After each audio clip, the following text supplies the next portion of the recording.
So, as we all know, perception is the way we see, the way we view and perceive different things, right? And why would this exactly affect the quality of our life?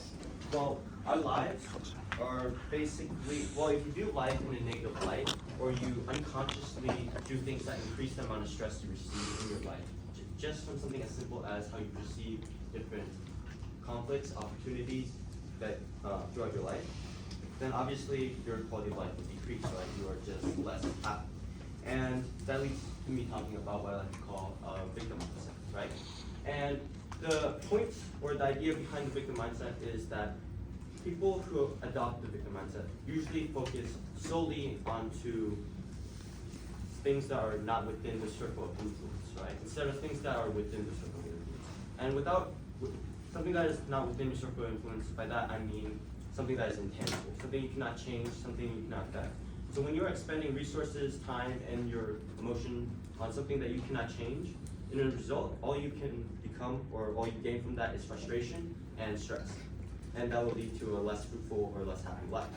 And when you are able to focus solely on things that you can change, you gain this sense of proactiveness, right? Instead of being reactive, you want to focus on becoming more of a proactive person. And one example is accepting responsibility or accountability in even the most impossible situations, right?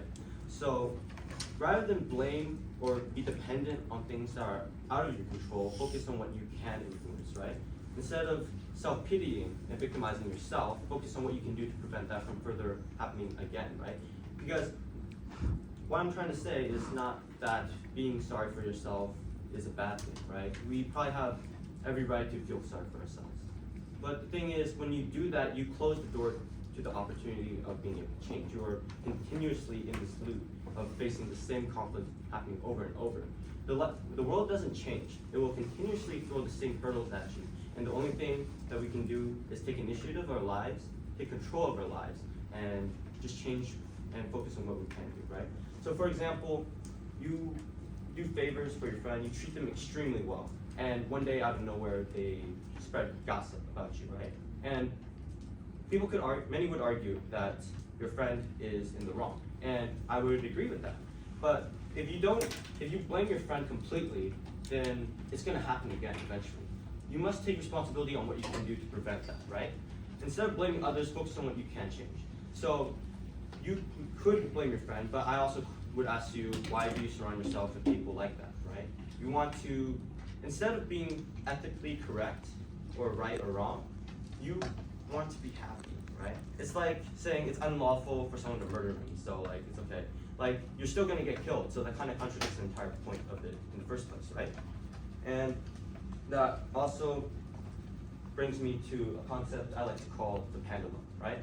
And I like to use a diagram or a chart, or I guess an image of a pendulum as an example because of what it represents. And to understand both extremes of the pendulum is very important. And I feel like it is the fundamental part of having a sturdy mindset and being adaptable. And it can further reduce the amount of stress you face in your life. And so basically what I mean by pendulum and why I chose it as an active representation is because the pendulum starts in the center, right? It has conservation of energy. It has two paths it can go through, towards the left, towards the right. And the idea is to not focus or completely commit yourself to one concept or one idea, because that makes you non-adaptable. You cannot adapt to the world. And when you are not able to adapt to different changes in the world, you are led to have more stress in your life, and you are in turn less happy. And so, for example, when somebody focuses solely on making decisions based on factual data, sure, they are coherently correct, but are those the decisions they really want to make? Sometimes we want to be impulsive. Sometimes we want to treat ourselves to something nice. We want to buy something that can make us happy. We can make irresponsible decisions from time to time, right? We make mistakes. That's the point of life. But they are so focused on numbers, being correct, being efficient, that they totally ignore how they feel, right? What they want to do. And the same thing goes to the other extreme, or the other path in this situation, right? Which is people who make decisions completely based on their emotions. People who completely make their decisions on their emotions are more prone to being irresponsible, impulsive, and less likely to be able to survive in the real world because they won't be able to manage their finances. They won't be able to make cognitive decisions, right? Responsible decisions. Which is why it's important to not focus on one side, but on both extremes, and learn to understand both sides and learn when to apply, right? One analogy or one image I like to have is a ditch with a seesaw on top, right? One person standing on top of the seesaw, and the ditch is where they started, but when they walk too far towards the left, they fall down back into the ditch, off of balance, right? And the same thing towards the right. The idea is that if you focus solely on one side or one concept, and you devote yourself solely to that, then you are bound to be right back at where you started. And there's this saying, what you're not changing, you're also choosing.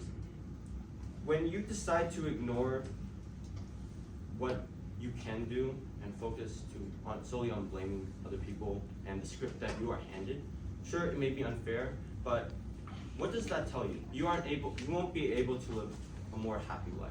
And that's what, in the end, we all want to do, right? To be more happy, to make the right decisions, to have a nice social circle, have nice family structure, right?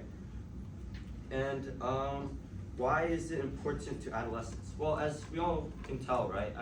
Nowadays especially, adolescents or teens, they're more prone to overthinking. That's a huge problem. Also anxiety. Well, the reason why you don't want to do that, is because thinking isn't exactly living. If you have to think about how to live life, then you aren't doing it correctly. It just happens. It's natural.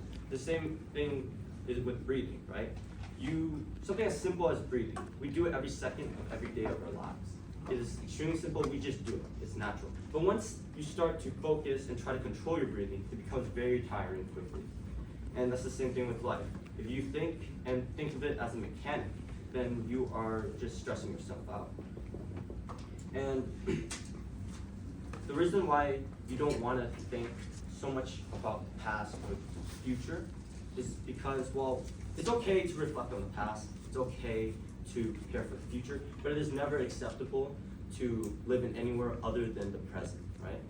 And when you focus solely on anything besides the present, you are in the stage of a stalemate in your life.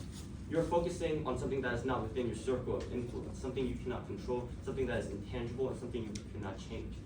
And that leads me to how we can have a more open mind and how we can change our perception or the way we see.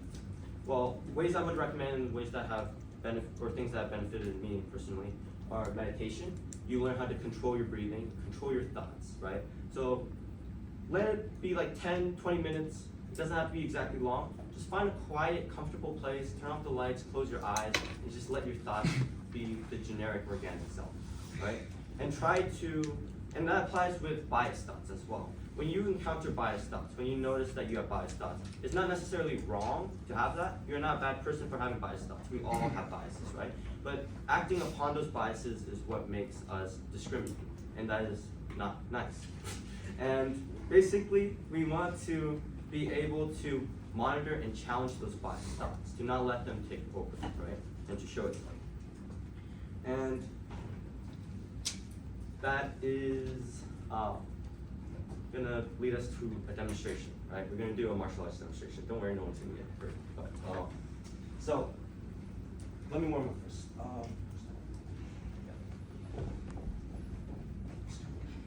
And injure my back again. Okay. So basically, McKenna's gonna throw a punch at me, right? And let me just go here.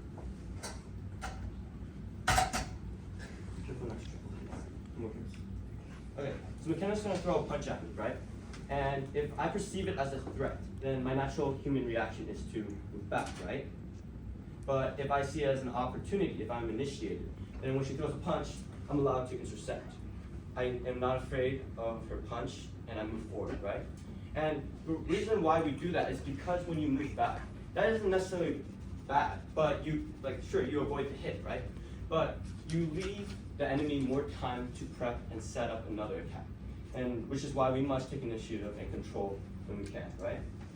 And Mr. Anderson, for this next one, could you come up here? Oh boy.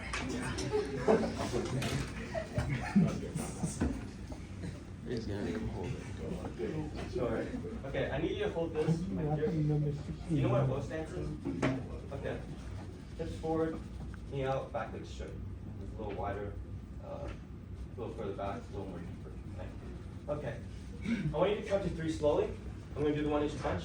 And when you count to 3, I want you to exhale, like really hard, okay? 1, 2, 3. Ah! Whoa. Should I have held that tighter? Yes, yes. Oh, Woo! Well, that is the end of the presentation. I'll just leave you with this from a quote from the late Bruce Lee, right? Like everyone else, you want to learn the way to win, but never to accept the way to lose. To accept defeat, to learn to die. That is to be liberated from it. When tomorrow comes, I want you must free your ambitious mind and learn the art of dying. The idea is the only way for you to perform with peak efficiency is to be free from any consequence. And to be free from any consequence is to accept and acknowledge that and just face it face front, right? For example, a boxer. He walks to the ring. He acknowledges, well, of course he wants to win, right? But he accepts the fact that he may die that day, the moment he walks into that ring, right? And only when you are free from that fear and that consequence are you able to perform at peak efficiency. Thank you for listening. Go outside.